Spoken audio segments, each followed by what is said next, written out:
répondre. Monsieur Dessiès, vous avez la parole. Merci, Monsieur le Président. Depuis 6 mois, la nouvelle cour de l'implantation d'une plateforme logistique de 50 000 m² du groupe Amazon aux abords de l'aéroport Saint-Exupéry. Nul doute que le trafic aérien engendré convient au gestionnaire de l'aéroport. Nul doute aussi que la municipalité qui autoriserait cette implantation y trouvera son intérêt, sans compter les propriétaires du terrain. C'est légitime. À l'heure où on se base en résultat, et pour longtemps encore, compte tenu du modèle économique et du rapport stratégique entre États pour faire payer leur dû aux GAFA, il est aberrant, voire criminel, de leur faciliter le travail. L'argument de la création de 1 700, 2 000, 2 500 emplois non qualifiés, par définition. D'ailleurs, l'imprécision devrait attirer notre attention. On ne sait même pas combien d'emplois sont créés.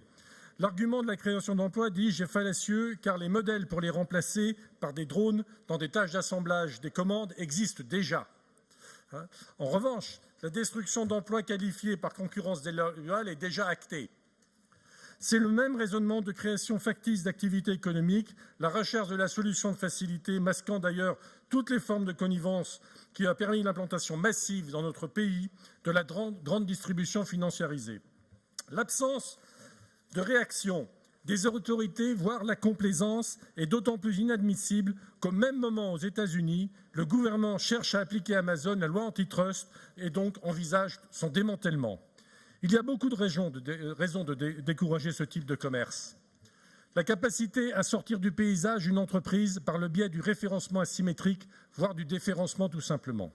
Les frais d'intermédiation imposés pouvant atteindre 35% et passer du simple au triple, sans explication, sans possibilité de négociation. Une signature écologique épouvantable à distribuer des copies, des paquets un par un, des pantalons un par un à toute la population. La complaisance vis-à-vis de la contrefaçon. Sur ce point précis, il est d'ailleurs symptomatique de constater qu'Amazon et Alibaba soient les seules plateformes à avoir refusé de signer la charte de bonne conduite, contrairement à eBay, Cdiscount, Fnac, Darty, Boncoin, etc. Le Rassemblement national demande que la région s'oppose par tous les moyens à sa disposition, y compris légaux, notamment sa participation au conseil d'administration de l'aéroport, ses leviers dans la mise en œuvre des politiques territoriales, économiques, ses plans directeurs, SRADET, etc., pour décourager cette implantation sous peine de créer des situations difficilement réversibles.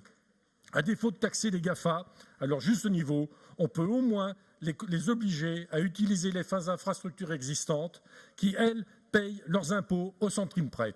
Il paraît, Monsieur le Président, que vous avez des ambitions nationales et que votre élection à cette Assemblée était une sorte de galop d'essai. Alors montrez-nous ce que vous savez faire. Monsieur Dessiès, je vous ai connu avec un petit peu plus de perspective. Madame Annabelle André-Laurent. Écoutez, tout simplement, il ne nous appartient pas de nous opposer à la volonté des collectivités locales qui accompagnent ce projet, donc avis défavorable. Merci. Avec donc un avis défavorable.